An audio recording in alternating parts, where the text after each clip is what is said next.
thing. Did you just call him Golden Bay? I might have done. Golden Babe. Why didn't you call me Wonder Bay? Wonder Bay and Golden Babe. I'm not sure I approve. You know, not approving? No. Do you approve of strongholds on the rig? We're no longer speaking. Well, I'll solo cast it on my own. This is going to be a fun job. Ladies and gentlemen, beGenius taking on Menace. Sims and Wonderboy back in the driving seat once again. Mersu coming hot off the start on the rig. Picks up the scatter shot's going to go directly into his back pocket. Harry, we cast this best of 5 series layout before. It was a 3-0. Expected to see the same thing here? Yes, I do expect to see the same thing. Talik actually grabbed the railgun early on, and I believe it was Nurex actually with a camouflage as well. But I expect to see a 3-0 right here. beGenius is they're pretty good, to be honest with you. I mean, you have to remember they went up against Fab and they put up a really close fight especially in the Slayer game. So looking forward to seeing more out of them in this series. I think this is certainly a much more realistic series for them to win, and this will give them confidence going forward in the losers bracket for me. The only reason I say Menace don't really have that much of a chance is because this BG squad is so good, but also they are playing with a sub. I do believe Icon actually subbed in for them on the day of this event as well, and still made it to champ brackets. So good job by them. Very, very good job, like making the best of a bad circumstance. But I feel like this BG squad is definitely going to outclass them, and you can see that right now. They have total control, and this scoreline could get out of hand unless the Menace squad are able to take down a couple of the BG players and put an end to this total control. But it's about to be 4 down. Yep, let's just quickly remind ourselves of those rosters. It's Kali, Talik, Nurex, and Chick on beGenius. Over on the Menace side, Sparky, Mersu, Whiteside, and Icon replacing DG, who fortunately missed his flight. Menace, so one thing we actually said earlier on, it's very strange not to see Zeok on that one, because the amount of times we've seen him playing for that roster, the finish lineup, for many, many years now. Little bit of a different name, little bit of a different team shuffle here. He mentioned Sparky earlier on. I'm glad he mentioned the Beyond and Astro FFAs, because that guy does stay up late and he tanks them left, right, and center. Sparky is well and truly known as a very, even through Halo 3 and 4, a very good FFA player. Yeah, I still remember one of the first ever like free-for-all tournaments I watched put on by Beyond. I stayed up until about 3 o'clock in the morning. I was up. I was like, you know what? I'll watch this Beyond tournament. He actually won it in like the last 1 second or something. It was like a split second, and he managed to pull out the win there as well. So fantastic job. In fact, I think it's only fair that we swap over to him. He does have the scatter shot right here as well, and he can take down that player right there. That was actually Talik who just burnt that camouflage as well. So good job there by Sparky, nullifying the camouflage, but he was just taken down by Kali right there with the railgun. And this man on Fathom especially is very, very good with this weapon. So let's see if he can actually translate his fortunes like he does on Fathom here on the rig. Not necessarily just this weapon, Harry. We've mentioned it before, how he's good at anything power. You know, power-ups, overshields, camo, this weapon, sniper rifle, you name it. If it's on the map and it gives him some sort of advantage, Big Daddy Kali, he will happily take it, control it, and really put it to good use. On the opposing side, Menace, they managed to lock down 2 plots, but unfortunately, that's not for too long whatsoever. I think maybe got 2 seconds out of that one, as all of a sudden we just see beGenius coming back in to steal the second plot back. Kali will take Mersu flying down through the air. Yeah, the worrying thing we're seeing here for Mersu and the boys on Menace, we'll stick with Mersu coming off the respawn, is that the power weapon kills differential is already +4 in favor of beGenius, and that is a stat line you can't have if you expect to win the game. And if they don't shut down the players like Kali, the players like Talik on the BG side, if they don't shut them down getting the railgun, then they're going to have a really bad time here on rig. He is shut down right there though, but once again, another power weapon in the hands of Nurex. He has the scatter shot, but he was just taken down as well. So good stuff here from Menace. They are clawing themselves back in this game, burning that camouflage of Talik. Oh no! Jake, are you serious? Rest in peace, Sparky's ankles, dude, no! You might be good at FFA, but you're not getting away with that one, my friend. He gets ninja, down he goes, his ankles are snapped, clean in half. And the time is still carrying on. You hate to see it happen, but you love it when it does. Down he goes, 60 points to 21, your current scoreline. 8 minutes 10 remaining on the clock. We're going to see Chick and Kali both making a rather aggressive advancement. Double kill just comes straight out in E2 there. Grenades are going in thick and fast. Railgun has popped on the map. We're going to see Chick look towards and make an advancement towards that one. Grenades are coming into anybody that's trying to push down into basement. No hit markers. Very surprised he didn't just go for the rail rather than really trying to make an advancement on that one. Didn't realize the camo was coming up so quickly afterwards. That's more than likely what he was waiting for. It's going to be Talik who tags one up with a grenade, gets the hit markers. Player just dives straight up and they don't realize that he's actually there whatsoever because of that camo, keeping him off the radar. And honestly, Harry, this one just looks like it's going to be business as usual as they just keep the 2 pots in hand and wait this one out. Yeah, I actually liked what Menace was doing. I mean, they clearly knew that the camouflage was coming up. However, BG was, again, they knew the timing on the last one. I actually really want to know how these guys are communicating right now. Obviously, the score is 22-80. They're going to need some really succinct communication, and they're going to need to be very decisive in their communication as well, Sim. So I'd love to go with the listening right now, if we can, with Team Menace. Too long, He's weak. No. Oh, one. Watch your basement. Basement weak. Nice shit, nice shit. Nice. He got me, basement still, weak, on the dumpster, on the dumpster. Yeah, I see him. Yeah, we need to start. I'm getting shot from behind base, guys. I'm getting killed from behind base. Yeah, they spawn behind us. They spawn behind me for some reason. Talik's VK too. He's one shot on dumpster, Adrian. I'm Couldn't this too there. It's fine. We spawn behind. It's okay, boys. It's fine, man, yeah. Josh, I help you, bro. Yeah, I couldn't stay alive. Billy, I'm behind you if you want to push. It's absolutely, I'm coming. Yeah, I got him. Nice, I'm coming basing with you. It's fine. I've got Scar behind you. I got I'm him as well. literally just gonna start. Yeah, that's fine, man. Don't worry about it. We didn't beGenius, they will take game number 1. Strongholds on the rig.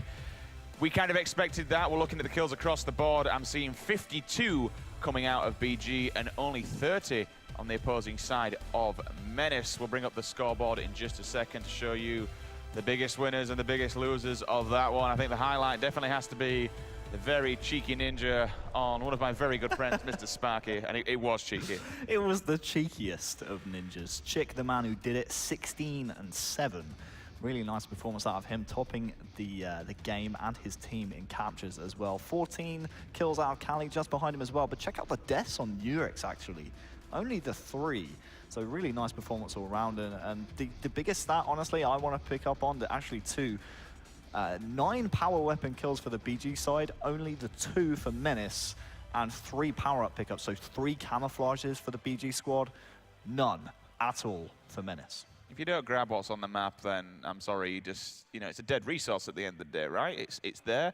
I mean, it's even better if you just burn it. I'd rather pick it up, burn that camo, than just let an opponent run around, especially on strongholds, because if you let a camo guy run freely on strongholds, he can do a lot of damage. Yeah, that's actually, they managed to do that. Do you remember when Talik picked up the camo and Sparky was able to kill him with the scatter shot? That's effectively the same thing, right? They were able to burn that right there, so they should really have known their timing on the next one, but even still, they weren't able to execute and grab that. I think it was Nurex, again, who grabbed the 3rd, as well as the 1st camouflage. So, yeah, just a couple of, just outclassing in certain areas from the BG squad, and you can tell that they want to make a loser's bracket run happen right here, and the boys on your screen right now, they find themselves 1-0 down in this series going into game number 2, which, if you can remember, Sims, was actually Regret Slayer. Another game type where the power-up is the focal point of the map, that overshield bottom middle. Teams are going to need to drop down and get bottom middle control 10 seconds at least prior to that overshield coming up. And with Menace playing with a stand-in, that is going to be difficult to coordinate those kinds of pushes, and that's where I think BG really can excel.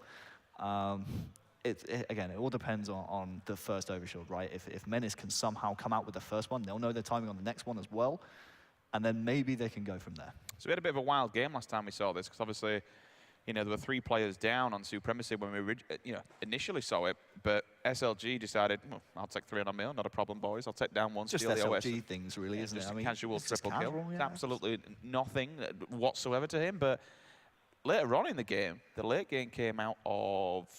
Who are they playing against? Completely blanked my mind. Good question. We are very bad casters. Anyway, we cast. saw the initial push come out and the team advanced.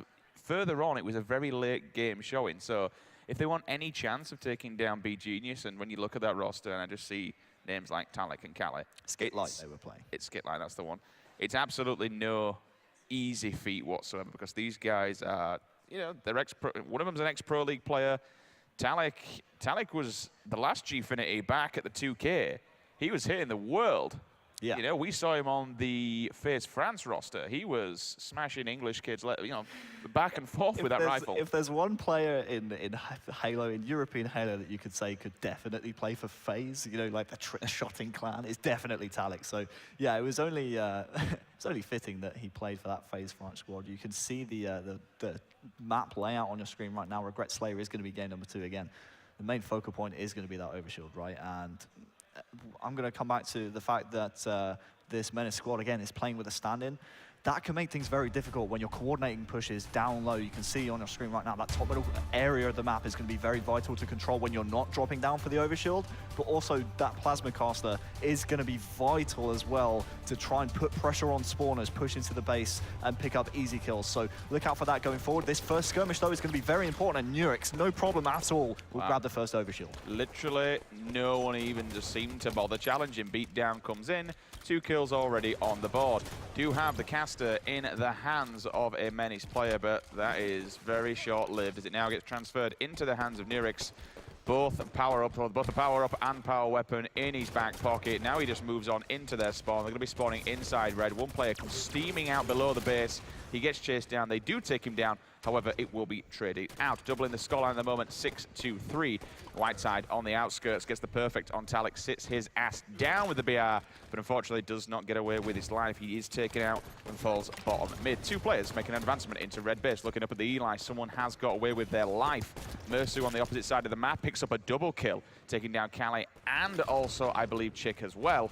Sparky also picking up, doing a little bit of work, and now, Harry, we've got a bit of a game, tied up 7 apiece. We absolutely do, and this is really good, actually, for Menace, right? I mean, we spoke about it, fair enough, they didn't get the first overshield, but considering they're only down by 1, when Nurex had the overshield and the plasma caster, the 2 main power plays on the map, very good that they've actually managed to tie this game up. And with around 40 seconds until the next overshield, until teams start transitioning down low, they actually have a 1-kill lead. So if they can keep this close or even maintain their lead and grab the next overshield, Menace have a real chance in this game. But again, that's easier said than done, especially playing with a stand-in on a map and game type like Regret Slayer, where you have to be so coordinated. Your callouts have to be on point, and you can see in the kill feed, 3 from beGenius. They steal the lead back. They're up by 2. Well, I've definitely seen Icon at a previous UK event before. I've definitely met the guy and definitely seen him play. So these guys are veteran LAN players. They know how to play. With an objective game type like Strongholds, and you've got a sub in where you've not played with that team before, it's always going to be a pain in the backside. However, they know how to get the kills. Sparky himself is a bit of a bloody damn good Halo 5 player. You know, maybe they can put it together on a map like Slayer, in a game type like Slayer and a map like Regret. Nurex just trying to stay alive, will get the ground pound, does stay alive indeed. Callie comes in with the support as well, decides to jump over the OS. He really didn't want it that much. No, I actually switched to Nurex earlier on purely because he was the man who got the first overshield. He makes it 2 in a row, so unfortunately there for Menace, they managed to keep it close. They are down by 4 now though, and the caster and the overshield once again going in favor of the BG squad, and Callie with a rifle as well. This is where you're going to start to see the meta game come in. You see Nurex there picking up 2. That's going to be all 4 down. Now, basically the opportunity for BG right here, you have to find the spawn early. You see Nurex there checking his scoreboard, seeing when the spawners roll up, and now he's checking blue. He's going to say, hey, guys, blue is clear. Let's all flood to red. In fact, there is actually one in blue, and if Nurex can lose this fight, he might be in a bit of a spot of bother because his teammates will be flanked. But again, look at the kill feed, man. BG, they're so well drilled, so well coordinated, and in fact, a couple of trades come in there from Menace, so if they can still top middle control right back, especially with Nurex dropping down low right here, they could maybe, again, get a little bit more map control and work from there. He's just trying to stay alive, just creeping around blue. He's got that silenced AR in his back pocket. Anyone wants to come up close and personal, he'll just tap them down slowly but surely. Advancing over to car area, sees one. He saw his name poke up there in red, gives him the hot 5 to the back of the head, drills down White Tide, 27-17. That makes it a 10-kill lead. Hop on board with Callie. What are you seeing?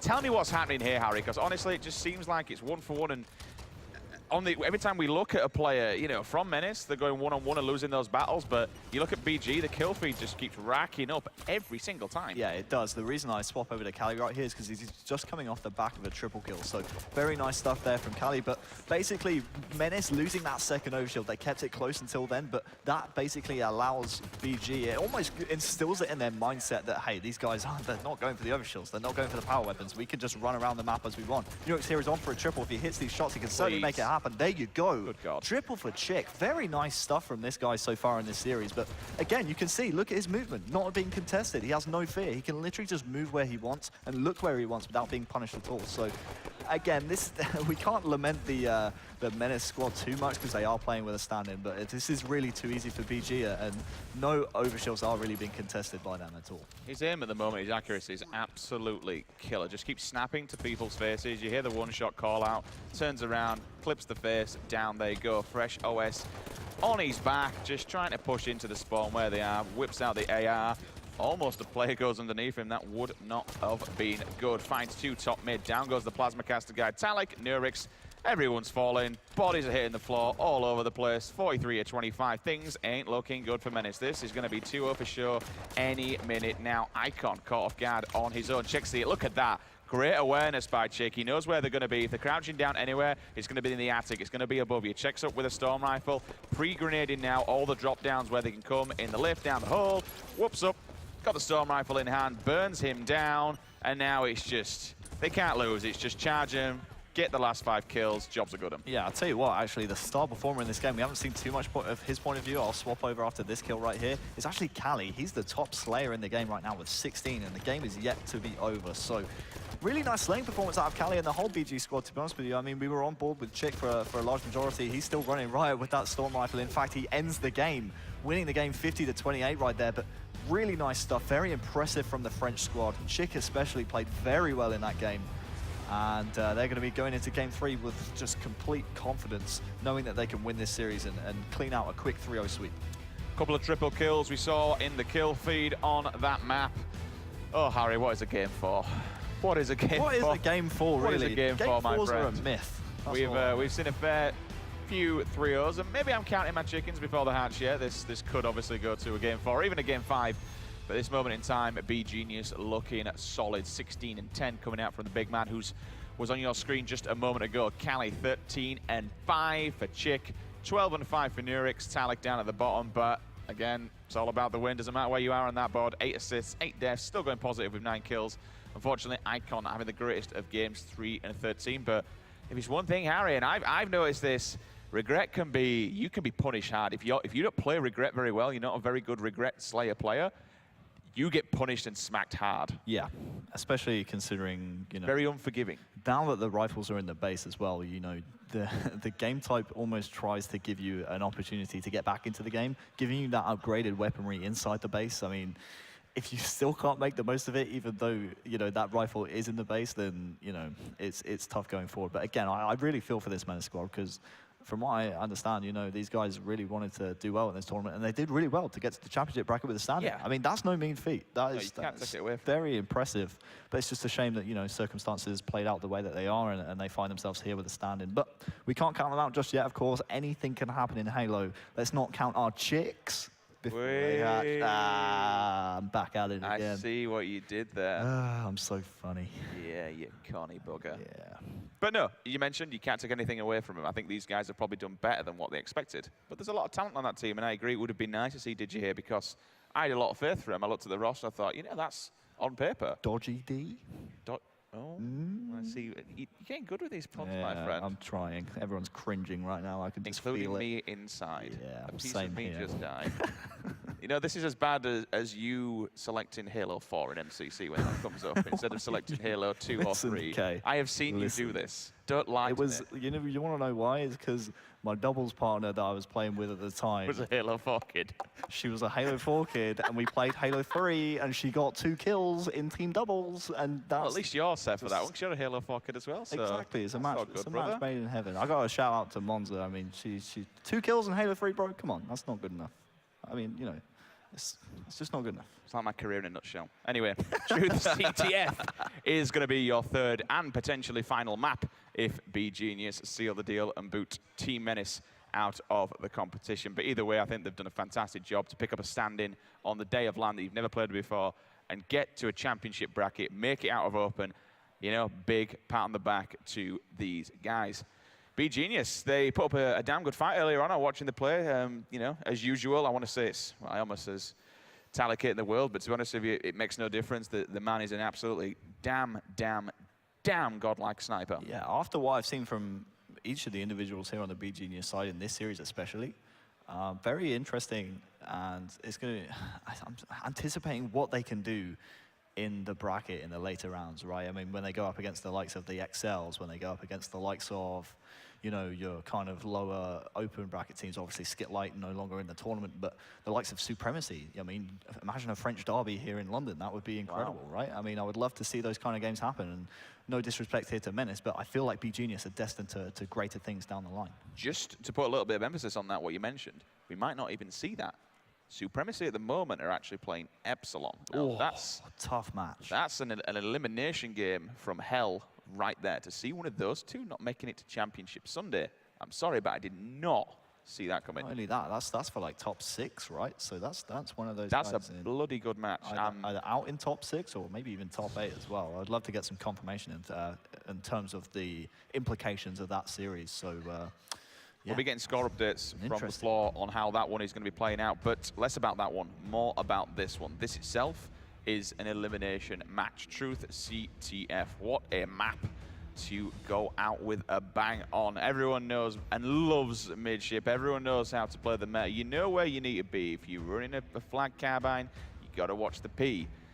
If you're going to go bottom middle, expect to get killed. You got to saw top mid, no more fuel rod. Whee! Grab that thing and go wild. Watch the P? Watch the P. Watch the P. Watch the P. Unbelievable. Don't you like to tell Jim that as well and his P2 endeavors? Hey, we don't speak about that anymore, okay? Me and Jim had words.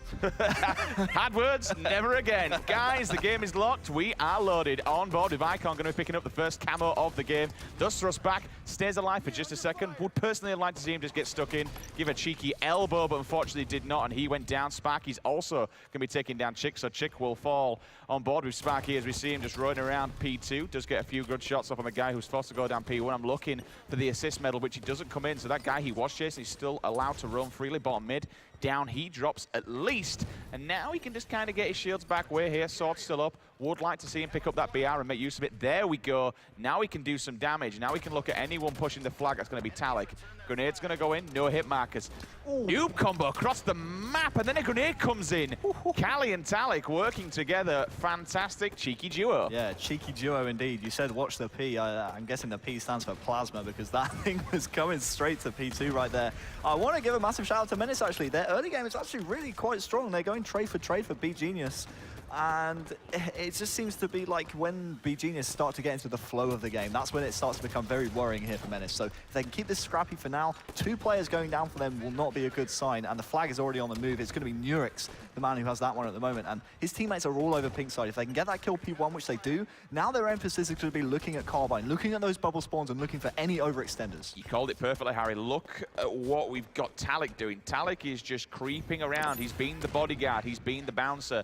Nobody is coming over car side while Talik is stood there. He literally bottomed out across bottom mid. You saw him. He needed up to car side and then run straight up through the bubble. Locked it down. Nobody was getting through. We're actually on his POV right now. Curse of the caster. As soon as I say his name, down he goes. Go back across to Sparky, the man, the myth, the FFA legend here on P side. Text down 1 bottom mid. Harry, what you seeing, brother? Yeah, so camouflage coming up in around the next 10 or 15 or so seconds. So watch for teams to try and contest this P2 area and then drop down to see if they can pick that one up. It's actually just spawned as well. So just watch out for players trying to get over to pink 1. It's actually White Tide. Mr. Tide over here with the sword and the camo as well, gets the burn off, but Nurex with the big nade kill right there will shut down that power up. And that kind of power up play right there is what can get you back into the game, especially if you had a sword. So if White Tide was able to get away with that, he could maybe get his team back in the game. But once again, it seems like everything that Menace try and do, beGenius are already there, 2 steps ahead to shut them down. And Talik right here already has 2. I mean, am I missing something here? I'm seeing lots of players ignoring the BR. Me, personally, if I'm on Truth, I'll always pick up that BR. He's on the floor. That is going straight in my basket, and I am doing some I'm trying at least to do some damage with it. Whether I do it with it is a questionable play. But yeah, I'm seeing quite a lot of players just opting to leave it on the floor, get the Magnum. I mean, if you've never played on dedicated server before, the Magnum hits like Thor's hammer. Like, this thing does damage. You can quite literally 5 people across the map. But would like to see a little bit more utility and usage coming out of that BR up on the side. White Tide creeping round, sees Chick, but more than likely call him out, looking for the assist medal, still not coming, goes one-on-one with Nurex, taps him down with the AR, but does not work. We do see the assist medal coming in finally, so that player does go down. 2 members of BG will drop. That's going to be now potentially even 3, so 3 members of BG down at this moment in time. They're all going to be, I like the patience, he knew where they're going to be spawning. Yeah, speaking of this BR, actually, I want to give a massive shout out to one of our co-casters, Ghost the Army. He actually gave me the heads up, well, during the broadcast, I think it was, what was it, St. Louis? He was actually saying with the BR, if you actually crouch with it, it tightens the spread at long range, so much more effective, and as a result, my BR gameplay has improved. My, my Twitch chat can certainly attest to that that. But the flag's actually on the move here for Menace. While I'm waffling on, I believe that is actually going to be Mersu with that one. Nice. And there you go. It's all tied up 1-1. Good stuff from Menace. And now the camouflage is coming up as well. So they have to fight out of their base here to pink side if they want a chance of getting that camouflage. But Cali here is already locking down Carbine. You can see him just locking players out of that Carbine tower with those shots. And it's so tough to push out of Carbine if you have a player like Cali doing what he's doing right now. You can see no players are allowed to sit top middle, because if they sit there, Cali's going to take them down, just like Icon went down right there. And the flag's on the move right here as well. It's going to be Chick to put that one in, and that's going to be 2-1 in favor of BG.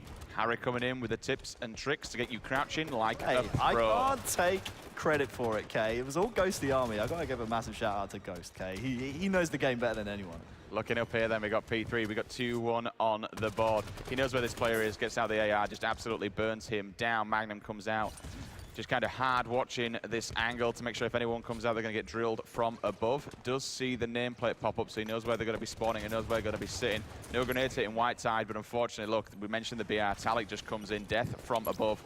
On P2, he's on the ramp now, gets the call out. His teammate's taking a little bit of shots from top mid. Mercer takes down one, he will trade off with him. Turns around, can he get this kill? It would be huge. Good God, reversal comes in.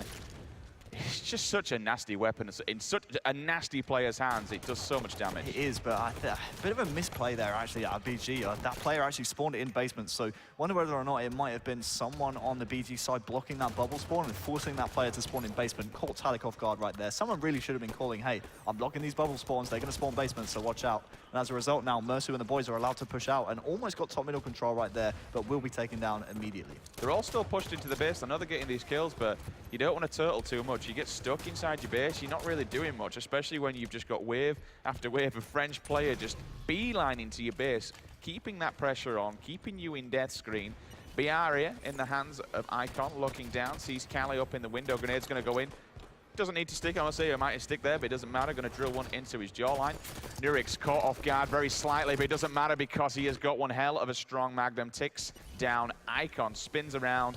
Going to be running P1. Camo's not, I'm not entirely sure when Camo is up. It's going to be in around 9 seconds time, potentially. Looking at Sparky now, trying to keep this defensive up. 2 players in the base, you can see them on the radar. But yeah, one thing that Nurix is doing so well right now, that camouflage is coming up, but he's pinning the players in the base. Sparky wants to push out here to see if he can get eyes on that camouflage, but Nurix was doing a great job actually pinning them in the base, but Sparky with the individual talent to push out of the base himself. I'm looking for this camouflage that's actually going to be on the BG side. It's going to be Chick with that one, but he will just be taken down there by this man right here, Icon. So very important kill there, taking down Chick, not allowing that player with the camouflage to flank around and be in pain in the backside. Icon will be taken down right there though by Talik, and now he's controlling P2. Lovely nade shot right there, 2 in a row for Talik. Trying to get his third. Sparky's there, wants a piece of it, but he's got a BR in hand. Icon comes off the spawn. Talik just dodging bullets left and right. Quality work from him. Picks up the BR. Now he's going to poke back out. Icon says, I'm getting out of here, my friends. I'm going back where I came from, back in my house. Unfortunately, just gets lit up. Finally, that's going to be Whiteside coming in with a nice hot 5, though. But look at this sword. Steams in. Hasn't been taken down, so he's going to be creeping below the base. But now they're going for a bottom mid run. Now this could actually catch them off guard. Somebody needs to be there to help him. There's 2 players in there. They're going to chuck it up in the window, looking for it to get slammed in. It's just on the borderline. 1 player's going in. Harry, they could be surviving for game number 4. We're all drawn up 2 apiece. Ooh, 3-0 Saturdays, they said. Who knows? Maybe, unless beGenius watch their P's and Q's right here, they could be going to a game 4, but the flag is actually on the move. Icon on the other side will throw it out, but I believe it's actually Chick, once again doing the objective for his team. All they need is a return, and this series is over. There you have it then. Menace, unfortunately, eliminated from the competition. beGenius, our second French roster here at the EU Halo World Championship 2017 London qualifiers, will survive and advance through the loser bracket. Awesome work so far. Yeah, one thing I want to highlight actually, that game was very close. 3-2 the final score, but a lot of that was because actually Menace got 3 camouflages in comparison to BG's 1. So very nice actually controlling that camouflage, and they made it close, got 2 caps out of it as a result. But once again, that well-oiled French machine just coming out strong. I mean, they made it through, you know, they made it to champ bracket. They also pushed